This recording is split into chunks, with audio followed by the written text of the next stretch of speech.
Well, hello everyone. My name is Mariah Burgert. I am a tutor with the Ally Center Online. I'm also an adjunct professor and teach some of the writing classes here at LBC. So excited to welcome you today to Survival Skills, 3 programs you need to succeed in your online programs. What I'm going to be covering today is Canvas, Word, and Zoom.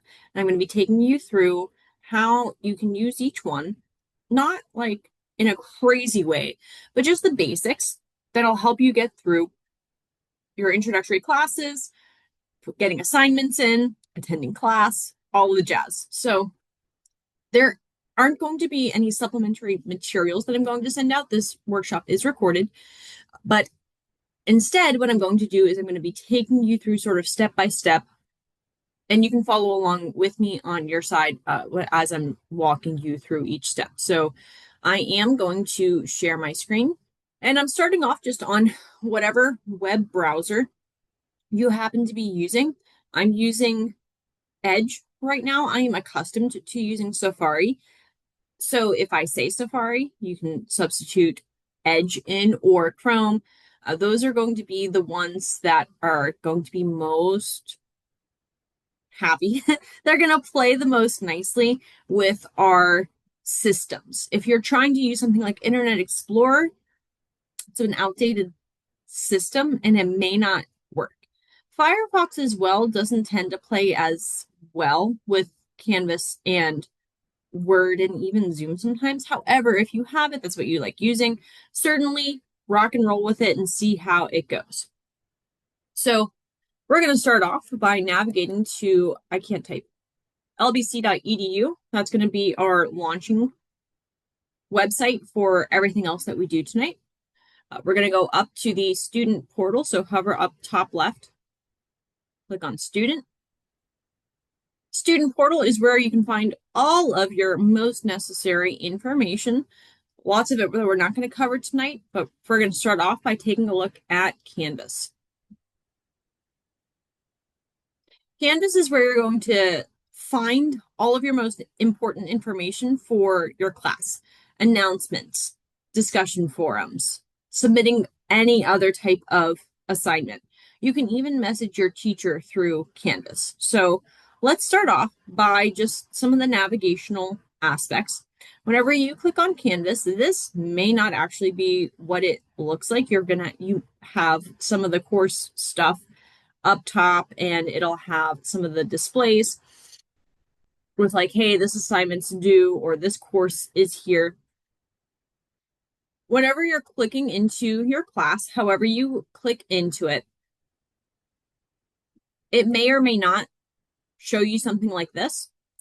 I do encourage you, whenever you click into the class, click on home, or if there's a modules tab, click on modules so that you can see this. This is going to be a really helpful layout. Click on week 1 introduction, and this is for our previous course, so the dates are going to be in the past.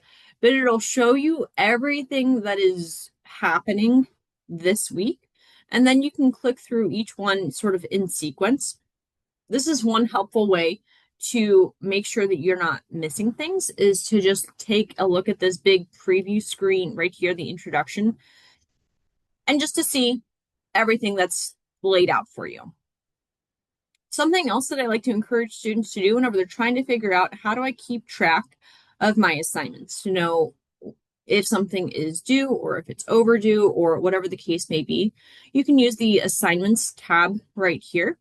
And if I am viewing it show by type as a student, this will probably be your automatic view that it'll show by date. This is helpful because it'll show, hey, these are the things that are coming up due first.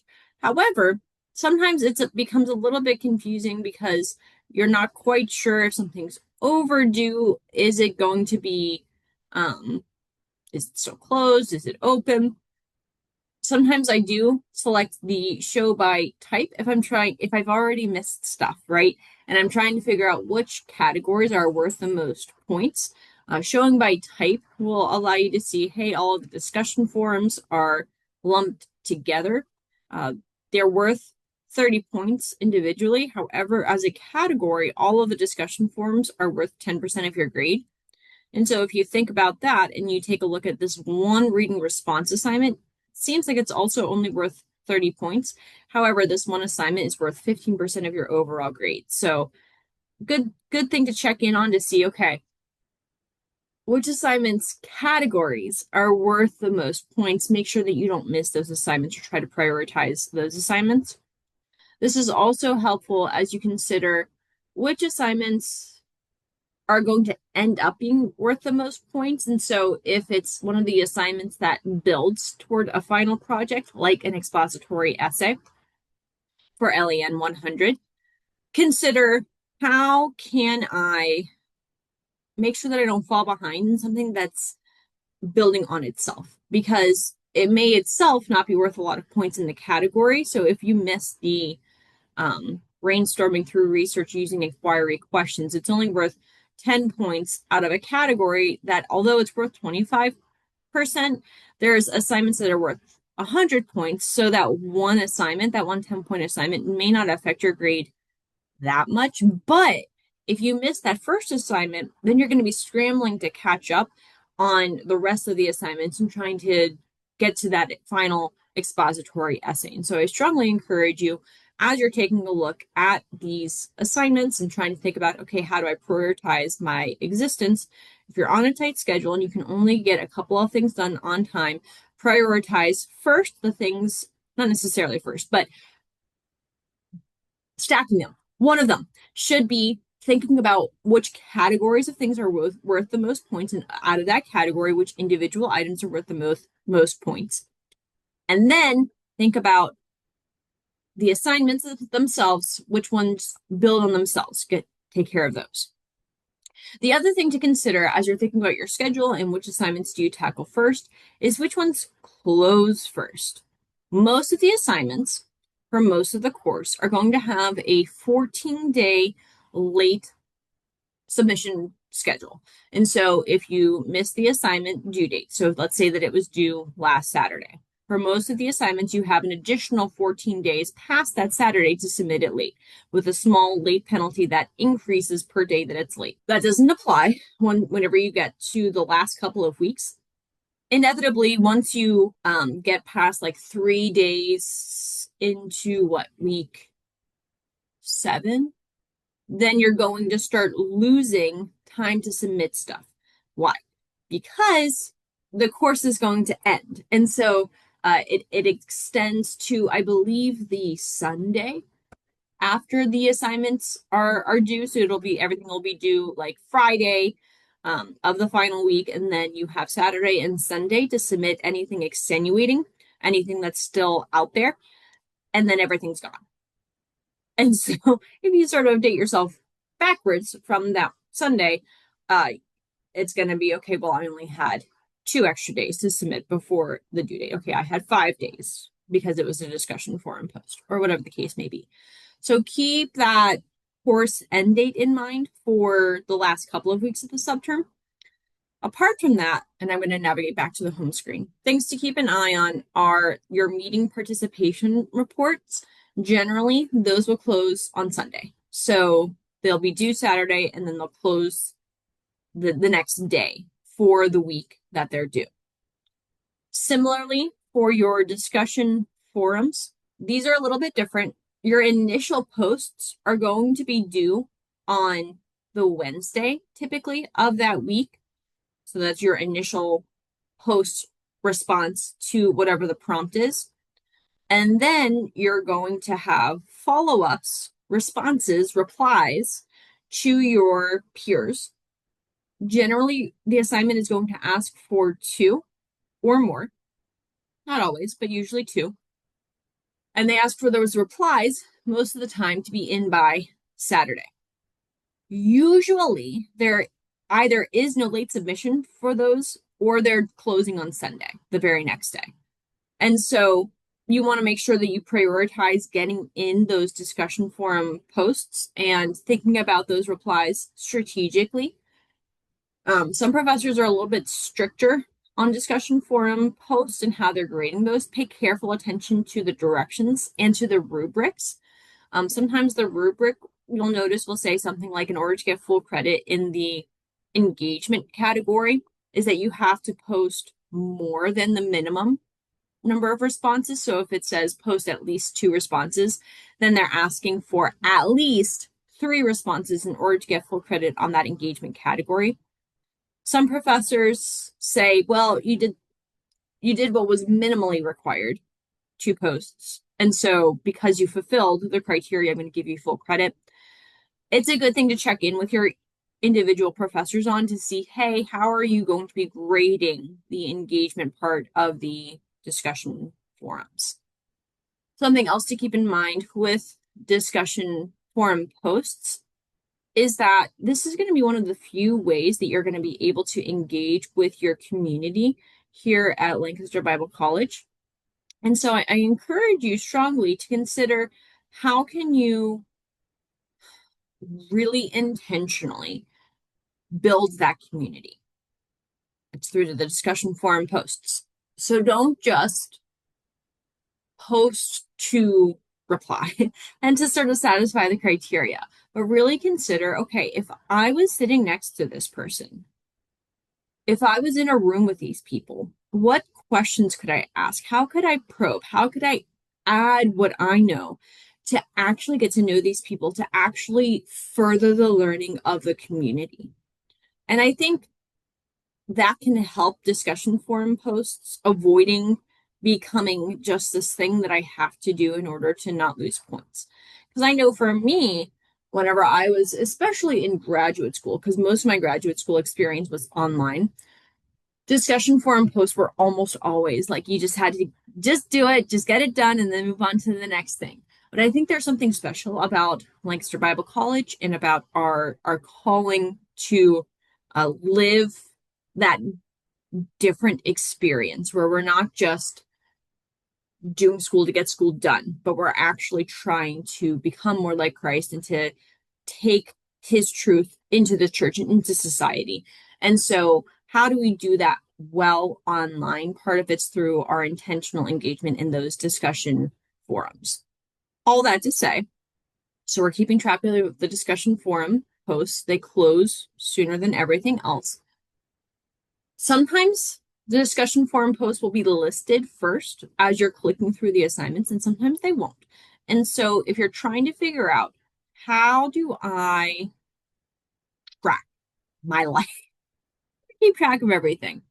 Again, you can certainly go to the home screen, and on the right-hand side, you'll have the coming up. Now, in this particular class, it's over, so there's nothing coming up here, but you will. You'll have announcements, you'll have upcoming assignments that are due listed right here. However, something that is really helpful to me and that other students have found helpful is if you go all the way over to the left side of the screen, on the left side of the screen, there is this little black menu, which should be visible unless you've changed your display settings in Canvas. It should be a black menu. And if you click on calendar, the calendar is really helpful. So right now you can see all of these assignments that I have not completed because I'm not actually in any of these classes. These are just classes that I'm a tutor in. So you can see things that are due at these different points, or this is actually whenever people are meeting for their classes, so that'll appear. You can also add assignments. So if you are working on a project that has nothing actually due until week like 7. However, they're telling you, hey, there's nothing to submit, but make sure that you are working on it. And you sort of want to add your own little checkpoints. You can click on any day and say, hey, I want to make this as a to-do list item, or I want to add this as, I don't think it'll give you an assignment one. As a student, it'll just give you a to-do or an event. And then you can say, hey, complete research for expository essay. Find at least 3 sources. And I want it to be due Saturday, let's say the 11th. And then you'll notice on the 11th, and we have it on the month view. I think that's the most helpful view because if you look at the week, and everything just gets smashed toward the bottom. It's very annoying. Month tends to be the most helpful. You can also look at it with the agenda view. Not terrible. My favorite is monthly view, which is why I have that showing right now. So you can use the calendar to get a bigger picture of everything that you are working on. Again, I'm not completely sure that I said it out loud or if I just thought it inside my head, but whenever you complete something, whenever you submit an assignment, it'll get crossed off. To me, very helpful. Whenever I was a student in LBC for my undergrad experience, we had the paper semester calendars where we were required to handwrite all of our assignments, at least for our first semester. And then we would manually cross stuff off whenever we finished them. However, this is nice because it's just an automated process. And so if you find yourself struggling to keep track of your life, use the calendar in Canvas. Now, what I'm going to do here is I'm going to go back to our dashboard and I'm going to click into a sample class. It's called Sandbox course. And I'm just going to demonstrate briefly how you submit to a discussion forum post and how you submit for a regular assignment. I think you're submitting like as a Word document. I'm then going to take you through Microsoft Word and how you name an assignment.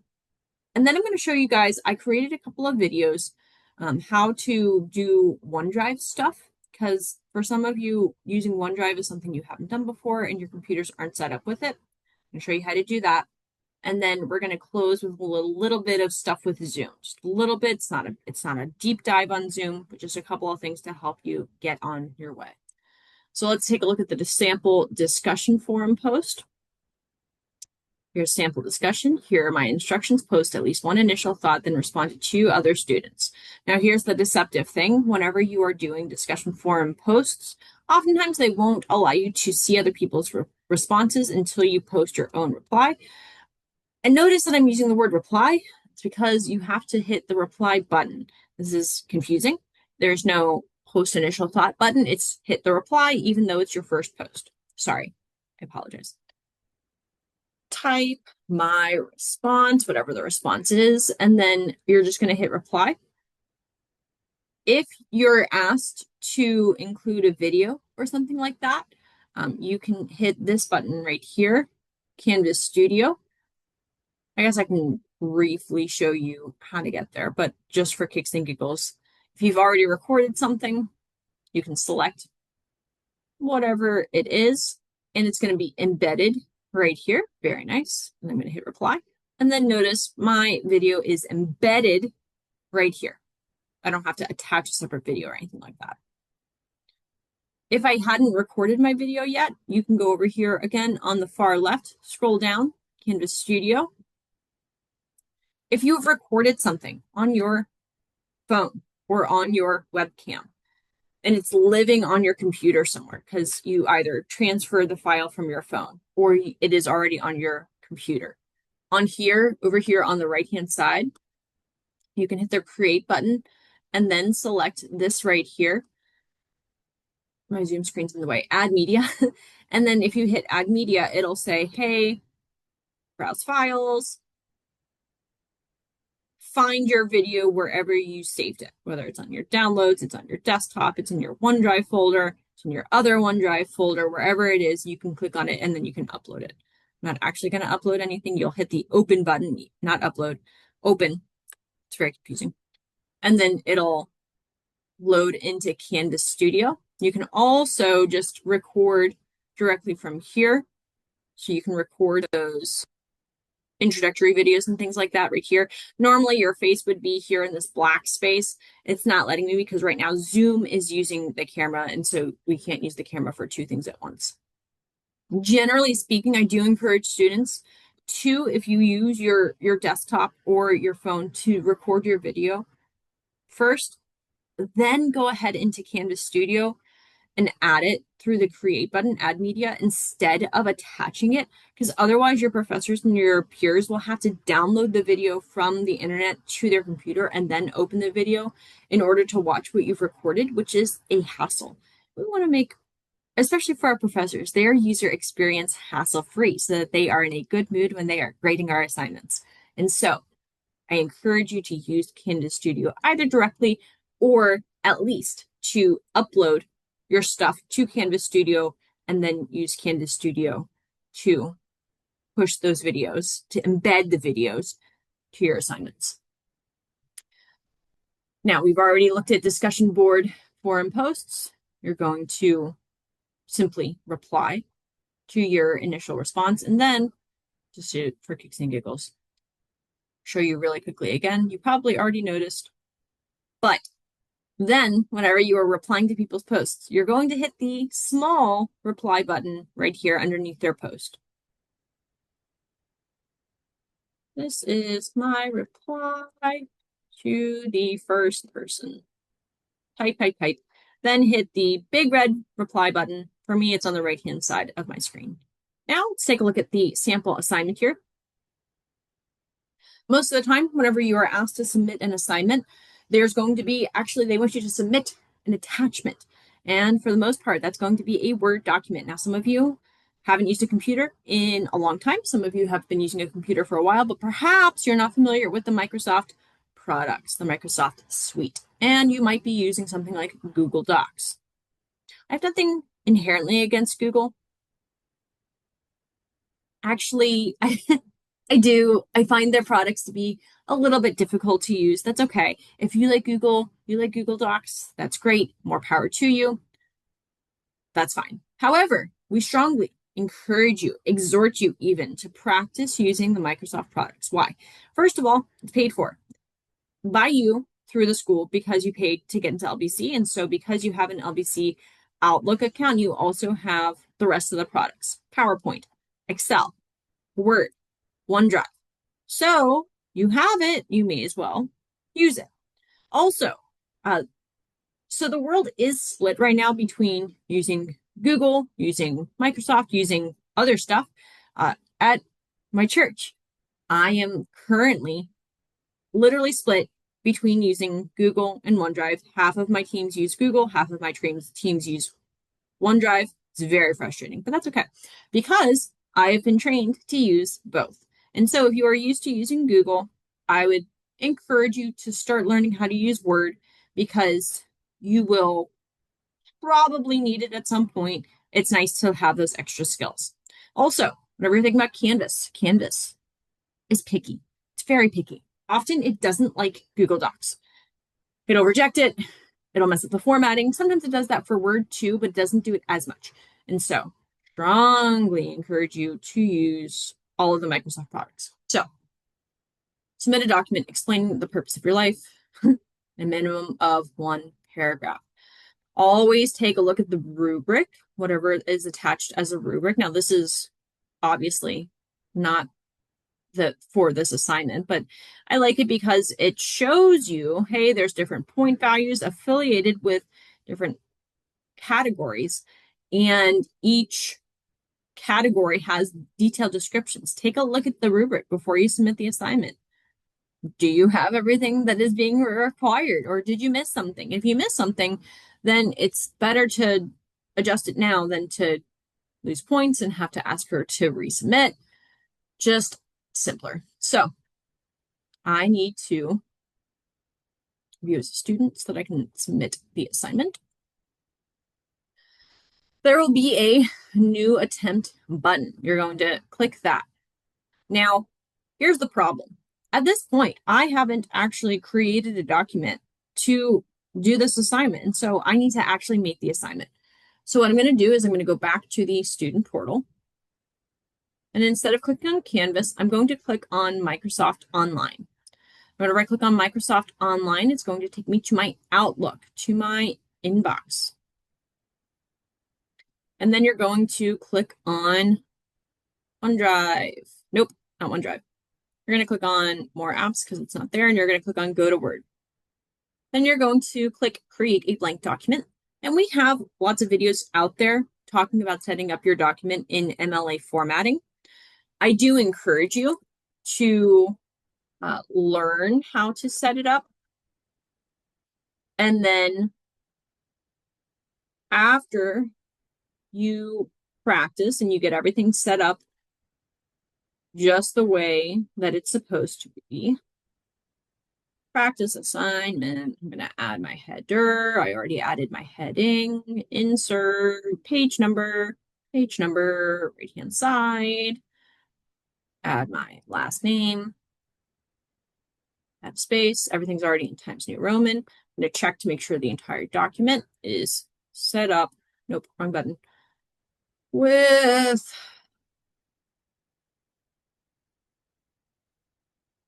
here on the right-hand side under spacing, if you're using Microsoft Word downloaded, which I encourage, download Microsoft Word, the app, download PowerPoint, the app, use them desktop version. Don't use them on the web.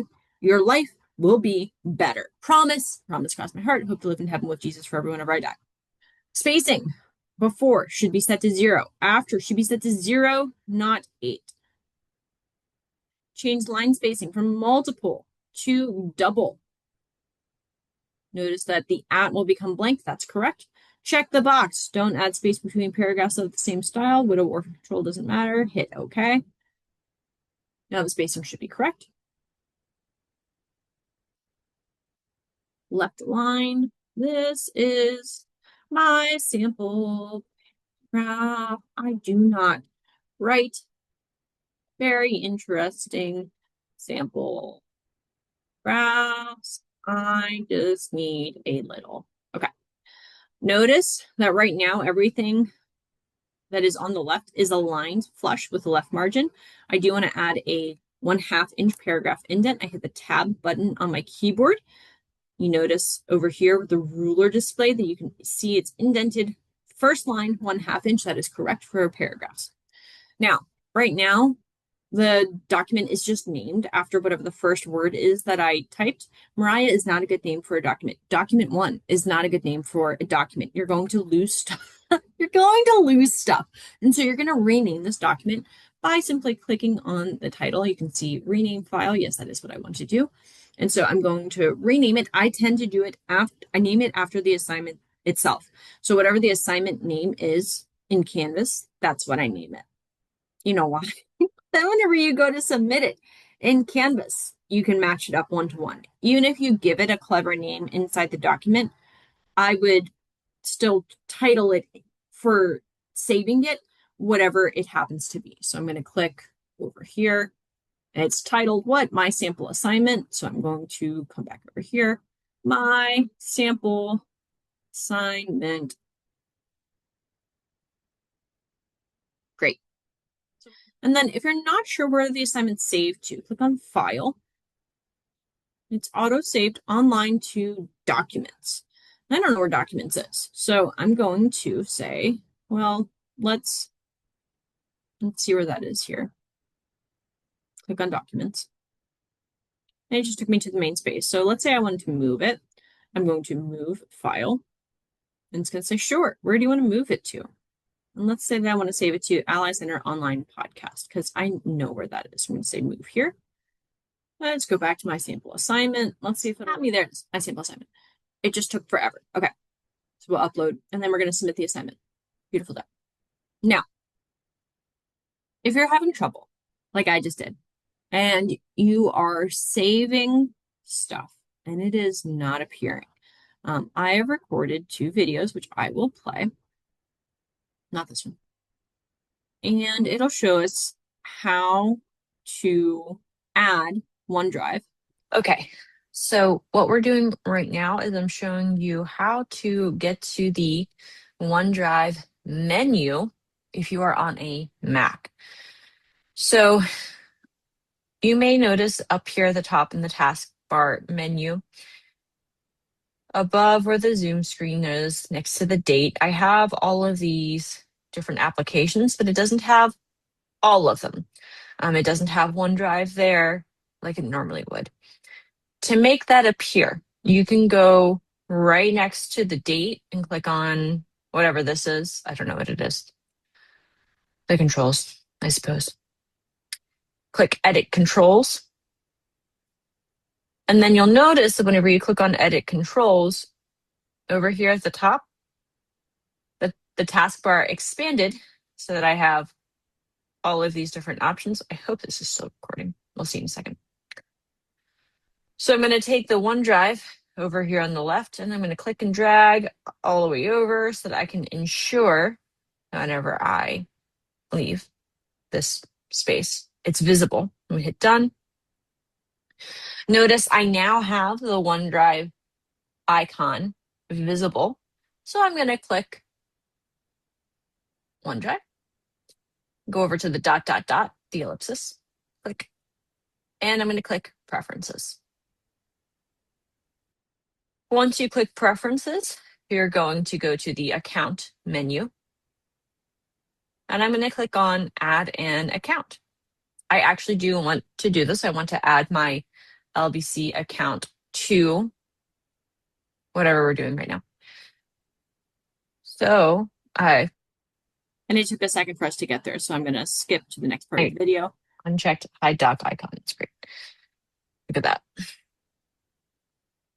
Okay, here we go.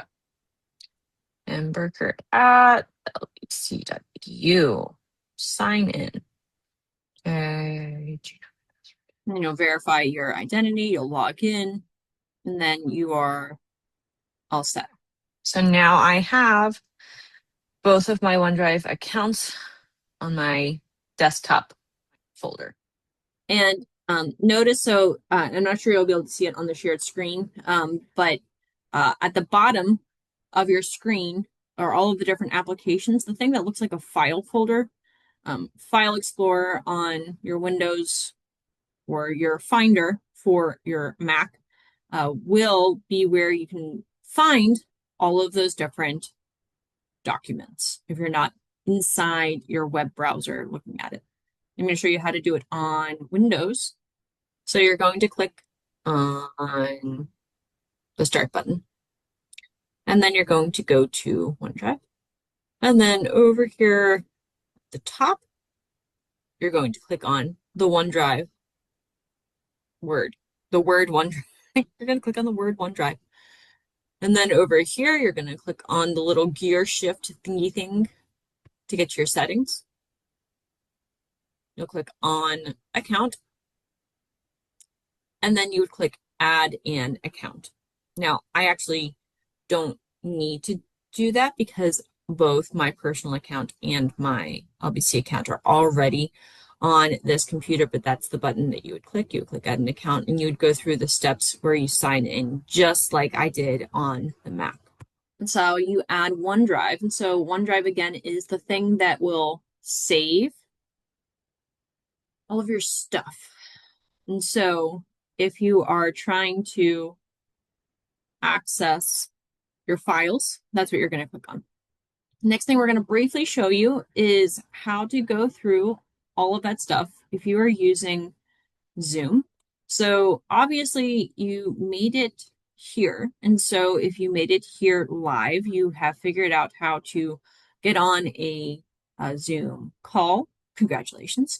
Or if you're watching this in post, you're watching this on YouTube, you're listening to our podcast, you may say, I don't know how to do anything with Zoom. So once again, I would encourage you to download the application because it'll be a smoother experience for you whenever you're in a class. On the left-hand side, Zoom will be one of the things you can click on. Go away, go away. And your upcoming meetings will actually have all of these filled in. That's how you'll actually click to get into your classes to attend. If you click on previous meetings, these will be here. So this will be what you see for the start time, etc., for upcoming meetings whenever you're in a current course. If you're looking to see a previously recorded Zoom meeting because you missed it and you need to see to watch the video so you can do your participation report, you'll click on Cloud Recordings. And then you can click on the individual video link. And I would just look at whatever the first one is on the left, the one that has the highest size, biggest number right here. And then that will give you the most information, all of the details, all of the people. It'll be fun and exciting. Something else to think about with Zoom, just a couple of other tips and tricks. With Zoom, Uh, you, I strongly encourage you, and I will stop the share for just a moment again. I strongly encourage you to be willing to participate by having your camera turned on. Again, we are virtual, which makes engagement difficult. And so whenever you have your camera on, it presents your face to both your professors and your peers, which there's something remarkably different about looking at a little square, even if the square has a picture of you, versus if you are looking at a live person. Now, it's not the same as being actually face to face. There is still that mediation there, but it is much better than just looking at a person's name or just the picture of your face. Also, uh, unmute yourself, participate. Even if you don't think you have that much to add, you do. As an adult online student, you have so much experience, whether from your life, your ministry, your outside of your work experiences. You have a lot to add. And whenever we participate, we also invite others to speak into our experiences. We have opportunities to have our questions answered. There is not a professor that I have spoken to yet who has said, I wish that students would ask fewer questions. They're always like, I just wish the students would ask whenever they have a question. I wish that they weren't afraid to ask, because the more that you ask the questions, the more opportunity there is for clarification. Now, in Zoom, oftentimes, especially if you are doing a one-on-one with a tutor, you're going to want to be able to use your share button. And so I'm going to share my screen one more time, and I am going to show you how to share your screen. Okay, so let's say that I wanted to share this screen. Whenever you are using Zoom, there's this menu that pops up whenever you move your cursor around. So if I'm moving in the middle of the page, it's not moving. If I move it toward the bottom of the page, you should see, there we go. See that menu that popped up right there? I'm gonna hit the green share button. You can see there are all of these options for me to select.